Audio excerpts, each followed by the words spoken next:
Namaste everybody, welcome to Sathya's Vande Bharat kitchen. இன்றைக்கி நம்ம என்ன ரெசிபி பார்க்க போகிறோம் அப்படின்னு பார்த்தீங்கன்னா சனா மசாலா. இது வந்து பட்டுரா கூட சேரும்போது சோலை பட்டூரே அப்படின்னு சொல்லுவாங்க. இது வந்து இதுக்கு என்ன அர்த்தம் அப்படின்னா இது வந்து கொண்டக்கடலை கிரேவி, அதுதான் வந்து சனா மசாலா அப்படின்னு ஹிந்தியில் சொல்கிறோம். இதை வந்து பார்த்தீங்கன்னா உங்களுக்கு பூரி சப்பாத்தி இது கூட வந்து சைட் டிஷ் ரொம்பவே நல்லாயிருக்கும். அதே மாதிரி நீங்கள் ஜீரா ரைஸ் கீ ரைஸ்லாம் பண்ணிங்கன்னா கூட இந்த கிரேவியை நீங்கள் தொட்டுட்டு சாப்பிட்லாம். இது வந்து ரொம்பவே டேஸ்டியாக இருக்கும். இதை பண்ணுறது ரொம்பவே ஈஸி. இதே நீங்கள் வந்து ரெஸ்டாரண்ட்டில் போய் ஆர்டர் பண்ணி சாப்பிட்டோம் அப்படின்னு சொன்னால் அதோட இது ரொம்பவே காஸ்ட்லியாக தான் இருக்குது. இப்போல்லாம் ரெஸ்டாரண்ட்ஸில் போய் நம்ம ஆர்டர் பண்ணி சாப்பிட்றது. இப்போ வந்து நம்ம வீட்டில் நிறைய பேர் யோசிப்பாங்க, இதெல்லாம் எப்படி நம்ம பண்ணுறது, ரொம்ப பண்ணுற ப்ராசஸ் ரொம்ப இதுவாக இருக்கும், நமக்கு செய்ய தெரியாது அப்படிலாம் யோசிக்காதீங்க. இந்த சன்னா மசாலா பண்ணுறது ரொம்பவே ஈஸி. இதை எப்படி பண்ணலாம் அப்படிங்கிறது இப்போ நம்ம வீடியோக்குள்ளே பார்க்கலாம். இப்போ வந்து இந்த சனா மசாலா பண்ணுறதுக்கு நமக்கு என்னென்ன பொருள்லாம் தேவை அப்படிங்கிறத நம்ம ஃபஸ்ட்டு பார்த்துடலாம். இதில் பார்த்தீங்க அப்படின்னு சொன்னால் நான் வந்து ஒரு 8 மணி நேரம் ஊற வச்ச கொண்டக்கடலை இதை வந்து நல்லா வேக வச்சு எடுத்து வச்சுருக்கேன். ஒரே ஒரு பே லீஃப் போட்டு வேக வச்சு எடுத்து வச்சுருக்கேன். அந்த தண்ணி கூட அப்படியே நான் வச்சுருக்கேன் அதில். இது வந்து நமக்கு இதை வந்து நம்ம முன்னாடி இதை ப்ரிப்பேர் பண்ணி வச்சுக்கணும். அதுக்கப்புறம் பார்த்தீங்கன்னா நம்ம வந்து இதில் அந்த கிரேவி பண்ணி இது பண்ணி தயாரிக்கிறதுக்கு வந்து இஞ்சி பூண்டு பேஸ்ட்டு, பச்சை மிளகா, இங்கே பார்த்தீங்கன்னா வெங்காயம், 2 தக்காளி. நீங்கள் வெங்காயம் எவ்வளோ எடுக்கிறீங்களோ அதை விட 2 பங்கு, அதுக்கு 2 பங்கு வந்து நீங்கள் எப்போதுமே அந்த கிரேவிலாம் பண்ணும்போது தக்காளி அந்த அளவுக்கு எடுத்துக்கோங்க. அப்புறம் வந்து இதில் வந்து நான் செய்கிறதுக்கு வந்து சோலை மசாலை பாக்கெட் இருக்குது. இதை நான் இதோட மசாலா பவுடர் யூஸ் பண்ணுறேன். அப்புறம் நமக்கு வந்து இதுக்கு பண்ணுறதுக்கு ஃப்ரை பண்ணுறதுக்கு ஆயிலோட கொஞ்சம் பட்டரை கொஞ்சம் போடணும். அதுக்கப்புறம் வந்து தாளிக்கிறதுக்கு கொஞ்சமாக ஜீரகம், கொஞ்சம் மிளகு, கடைசியில் தூவுறதுக்கு வந்து அந்த இது கஸ்தூரி மெத்தின்னு சொல்லுவாங்க, அது எடுத்து வச்சுருக்கிறேன். அது போக நமக்கு வந்து இந்த மசாலா தனியா, red chilli powder, Kashmiri red chilli, அதே மாதிரி கரம் மசாலா, இதெல்லாம் வந்து நம்ம இடையில நம்ம பண்ணும்போது வேணும். ஸோ இதெல்லாம் தான் நமக்கு சனா மசாலா பண்ணுறதுக்கு தேவையான பொருள். ஸோ இது உங்களுக்கு எல்லாம் நல்லாவே தெரிஞ்சிருக்கும். இதெல்லாம் ஃபஸ்ட்டு நம்ம ரெடி பண்ணி எடுத்து வச்சுக்கணும். வச்சதுக்கப்புறம் இப்போ எப்படி பண்ணலாம் அப்படிங்கிறத நம்ம பார்க்கலாம். இப்போ பார்த்தீங்கன்னா ஃபஸ்ட்டு நான் இப்போ அடுப்பை ஆன் பண்ணிக்கிறேன். இப்போ அடுப்பை ஆன் பண்ணிவிட்டு நம்ம என்ன பண்ணணும் அப்படின்னா ஃபஸ்ட்டு கொஞ்சமாக பட்டர் சேர்த்துக்கணும். இதுக்கு வந்து கொஞ்சமாக பட்டர் சேர்த்துக்கணும். இப்போ நீங்கள் ஃப்ரிட்ஜில் வச்சுருந்தீங்க அப்படின்னு சொன்னால் இதை என்ன பண்ணணும் அப்படின்னா கொஞ்சம் நேரத்துக்கு வந்து நம்ம இது வந்து கொஞ்சம் ஃப்ரீசரில் இருக்கிறதுனால கொஞ்சம் இதுவாக இருக்குது. ஸோ நம்ம வந்து இதை செய்கிறதுக்கு முன்னாடி ஃப்ரீசர்லேருந்து நம்ம ஒரு 1/2 மணி நேரம் எடுத்துக்கணும். கொஞ்சமாக இதில் நான் வந்து பட்டர் ஆட் பண்ணியிருக்கேன். ஸோ இந்த பட்டர் கூட நம்ம வந்து கொஞ்சமாக ஆயில் கொஞ்சம் சேர்த்துக்கணும். ஆயில் வந்து நம்ம ரீஃபைண்ட் ஆயில் நம்ம கொஞ்சம் சேர்த்துக்கணும். ஸோ நம்ம எவ்வளோ கிரேவி பண்ணுறோமோ அதுக்கு தகுந்த மாதிரி நம்ம இந்த ஆயிலை நம்ம அதில் வந்து சேர்த்துக்கலாம். ஸோ இதில் வந்து நான் ஒரு 3 டீஸ்பூன் ஆயில் இதில் நான் சேர்த்துருக்கேன். இப்போ இது வந்து ஆயில் வந்து நல்லா வந்து உங்களுக்கு என்ன ஆகும் அப்படின்னு சொன்னால் நல்லா சூடாகும். உங்களுக்கு சூடானோடனே என்ன பண்ணணும் அப்படின்னு சொன்னால் மிளகு, ஜீரகம், அதுக்கப்புறம் வெங்காயம், இந்த அழுத்தி வச்சுருக்கிற பச்சை மிளகாய், இஞ்சி வெங்காயத்தை போட்டு அப்புறம் இஞ்சி பூண்டு பேஸ்ட்டு இது லேசாக வதங்கினதுக்கப்புறம் நம்ம அந்த தக்காளியை நம்ம அதில் போட்டுடணும். போட்டு கொஞ்சம் உப்பு போட்டு அதை வேக வச்சுட்டு நம்ம ஊற வச்ச தண்ணி இருக்குல்லையே அதையும் கொஞ்சம் சேர்த்துட்டு அப்புறம் அந்த சோலை மசாலாலாம் போட்டு செய்ய வேண்டியதுதான். ஸோ இப்போ நம்ம பார்க்கலாம். இது கொஞ்சம் அடுப்பு இப்போ சூடாகிட்டு இருக்கு.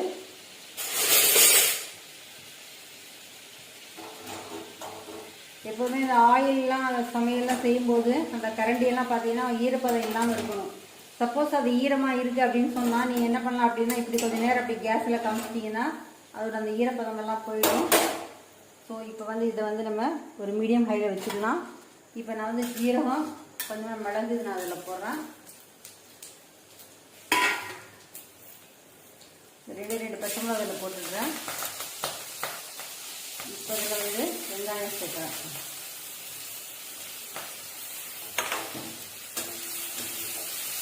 அடுப்பு வந்து ரொம்ப ஹையில் வைக்காதீங்க, ரொம்ப லோவில் வச்சுக்காதீங்க.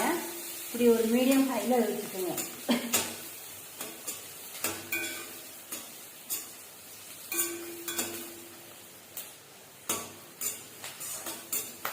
இது வந்து ஒரு நல்ல அரோமா வரும் உங்களுக்கு.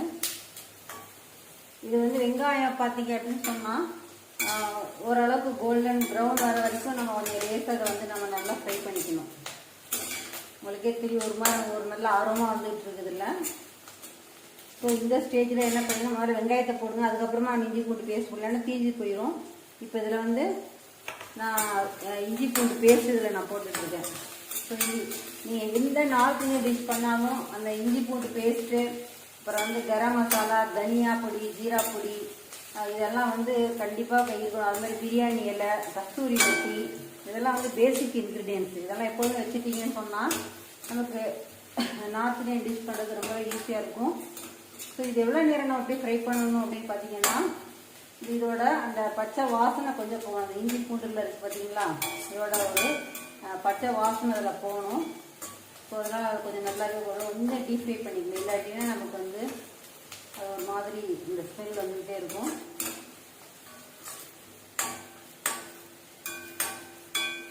ஸோ உங்களுக்கு இப்போ தெரிஞ்சிருக்கும் பாருங்க. இப்போ ஓரளவுக்கு நல்லா ஃப்ரை ஆகிடுச்சு.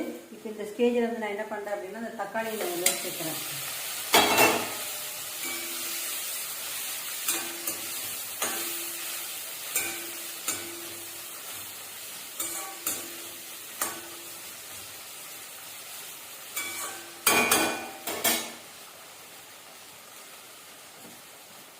இப்போ பார்த்தீங்கன்னா நம்ம வந்து இதில் கொஞ்சோண்டு இந்த பே லீஃப் தண்ணி நான் பிடிச்சி வச்சுருக்கேன் பார்த்தீங்களா, இப்போ அதில் வந்து இதில் நான் சேர்த்துக்கிறேன். இல்லை அப்புறம் இந்த பே லீஃப் இது உள்ளே போட்டுடலாம். நம்ம இதுக்கு தனியாக ஒரு பே லீஃப் போட வேண்டாம். ஏன்னா நான் வேக வைக்கும்போது பார்த்தீங்கன்னா இந்த பே லீஃபையும் போட்டு தான் நான் வேக வச்சுருக்கேன். ஸோ இதெல்லாம் வந்து கொஞ்சம் நல்லா வந்து கொஞ்சம் நேரத்துக்கு வேகணும். உங்களுக்கு டொமேட்டோலாம் நல்லா ஸ்மாஷ் ஆகணும். அதனால் மூடி வைக்கிறேன்.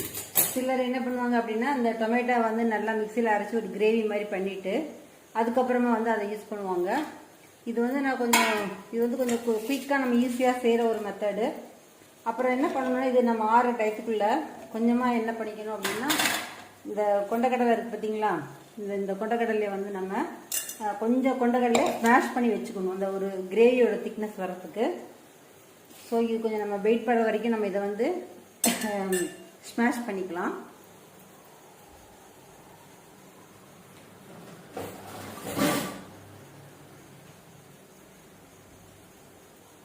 ஸோ எல்லாம் இந்த மாதிரி ஒரு பொட்டேட்டோ ஸ்மாஷர் ஒன்று வச்சுக்கோங்க. பார்த்தீங்கன்னா உங்களுக்கு தெரியும், இந்த மாதிரி இதை வந்து நல்லா நான் ஸ்மாஷ் பண்ணுறேன் உங்களுக்கு.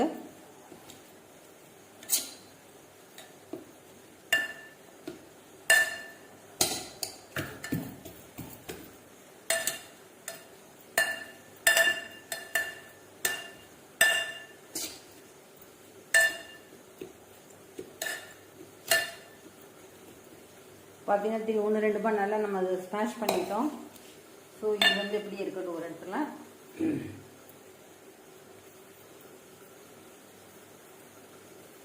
இப்போ நம்ம கிரேவி என்ன ஆச்சு அப்படி ஒரு ரெடியாக செக் பண்ணிக்கலாம். இப்போ பண்ணிவிட்டு அப்படி விட்டுறக்கூடாது, ரெடியாக நம்ம அதை செக் பண்ணி பார்த்துக்கணும்.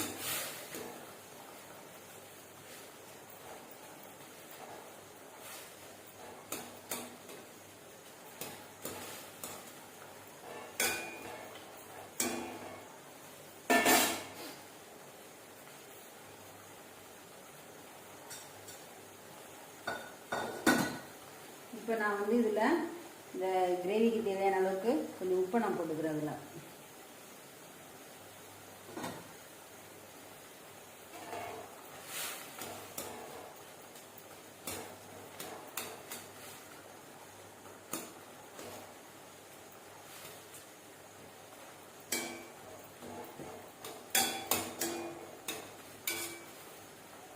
இப்போ நம்ம வந்து இப்போ பாயில் பண்ணி வச்சுருக்கோம் இல்லையா, இந்த கொண்டக்கடலை நான் சேர்த்துக்கிறேன்.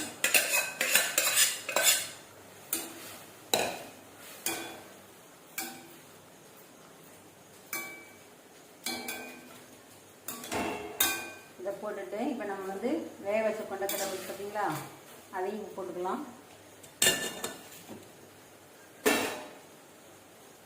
இதை போட்டுட்டு இப்போ நம்ம வந்து கொஞ்சமாக இதில் இந்த பாத்திரம் இன்னும் கொஞ்சம் நமக்கு வந்து கிரேவியோட இந்த கிரேவி கன்சிஸ்டன்சி வரது கொஞ்சம் தண்ணி சேர்த்துக்கணும். இதில்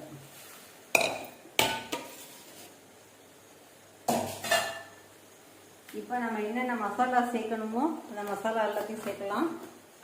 ஸோ இதில் வந்து நான் ஃபஸ்ட்டு வந்து இதில் கொஞ்சமாக மஞ்சள் பொடி ஆட் பண்ணுறேன்.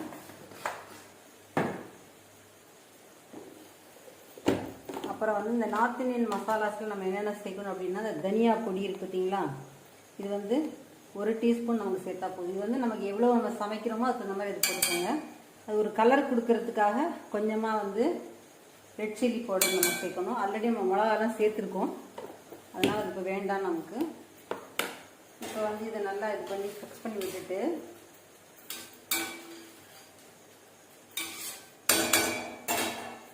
இப்போ வந்து இதில் வந்து நான் என்ன பண்ணிருக்கேன் அப்படின்னா, இந்த இங்கே பார்த்தா தெரியும் உங்களுக்கு எவரெஸ்ட் சனா மசாலா அப்படின்னு இருக்குது. இதை நான் வாங்கியிருக்கேன். இது வந்து உங்களுக்கு ரெடிமேடாகவே உங்களுக்கு பெரிய பெரிய மால்ஸ்லாம் கிடைக்கும்.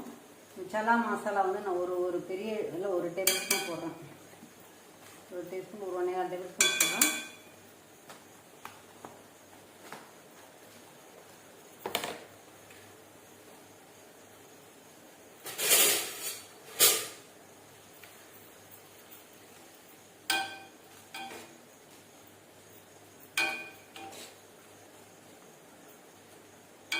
இதை வந்து கொஞ்சமாக நம்ம லோ ஃப்ளேம்லேயே வச்சு என்ன பண்ணணும் அப்படின்னா, இதை நல்லா வந்து கொதிக்க விடணும். அந்த எண்ணெய்லாம் நமக்கு மேலாவில் பிரிஞ்சு வர்ற வரைக்கும் இது நல்லா வந்து பாயில் பண்ணி விட்டுருவோம்.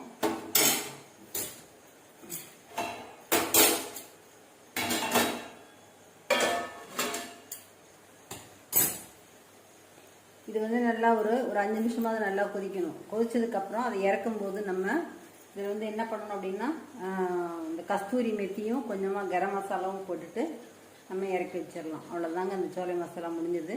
ஸோ இது முடிஞ்சதுக்கப்புறம் அது எப்படி வந்திருக்கு அப்படிங்கிறத நான் உங்களுக்கு காமிக்கிறேன். இப்போ நம்ம வந்து அதை வச்சு நமக்கு ஒரு 5 மினிட்ஸ் வரைக்கும் நல்லா கொதிக்க விட்டு, இப்போ பார்த்தீங்கன்னா உங்களுக்கு தெரிஞ்சிருக்கும் கிரேவி வந்து கொஞ்சம் நல்லா ஒரு கெட்டியாக வந்திருக்கு. இதில் வந்து நம்ம கொஞ்சமாக என்ன பண்ணணும் அப்படின்னா, ஒரு பைண்டிங் கிடைக்கிறதுக்காக இதில் வந்து நான் கொஞ்சமாக கார்ன்ஃப்ளவர் ஒரே 1 ஸ்பூன் கார்ன்ஃப்ளவர் எடுத்து அந்த ஒரு பைண்டிங்காக இதில் கொஞ்சமாக இதில் ஆட் பண்ணுறதில்ல. நம்ம வந்து இப்போ ஒரு மீடியம் ஹைலே இதை வச்சுக்கலாம். நம்ம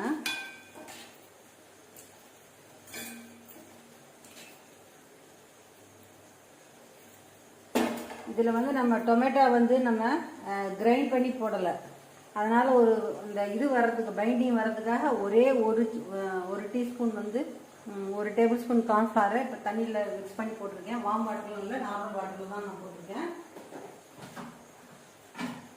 இப்போ எப்போதுமே வந்து பார்த்தீங்கன்னா இந்த கரம் மசாலா கஸ்தூரி மெத்தியெல்லாம் நம்ம இறக்க போகிறதுக்கு முன்னாடி போடணும். இப்போ ஆல்மோஸ்ட் ரெடி ஆகிடுச்சு உங்களுக்கு. இப்போ இதில் நான் வந்து இந்த கஸ்தூரி மெத்தியை போட்டுட்டு கொஞ்சமாக கரம் மசாலா ஒரு வாசனைக்காக கரம் மசாலாவை போட்டுட்டு நம்ம வந்து ரொம்ப நேரமாக கொதிக்க விடக்கூடாது. அவ்வளோதான், இதோட வாசனை அப்படியே முடிஞ்சிடும். நம்ம அப்படியே இறக்கி வச்சிட வேண்டியதான்.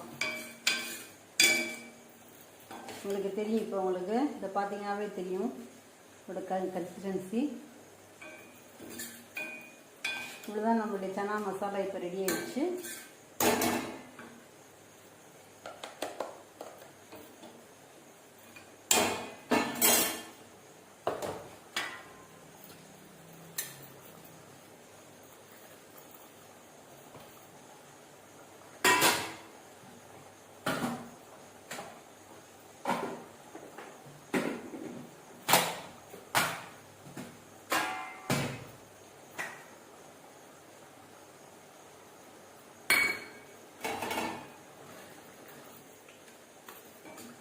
ஸோ நம்மளுடைய சனா மசாலா ரெடி ஆகிடுச்சு. இது இப்போ நான் அடுப்பை ஆஃப் பண்ணிடுறேன். இப்போ பார்த்தீங்கன்னா நம்மளுடைய இந்த சனா மசாலா சோலை மசாலான்னு சொல்லுவாங்க, சனா மசாலான்னு சொல்லுவாங்க. இப்போ அது ரெடி ஆகிடுச்சு. இப்போ அதை நம்ம இப்போ டேஸ்ட் பண்ணி பார்த்துக்கலாம். நம்ம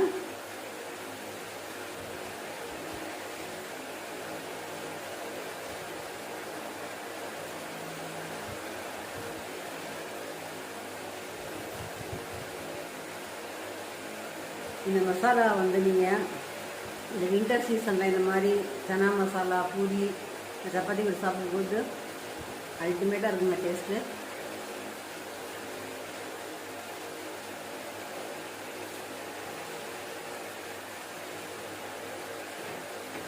ரொம்ப நல்லாயிருக்கும். நீங்கள் கண்டிப்பாக ட்ரை பண்ணி பாருங்கள்.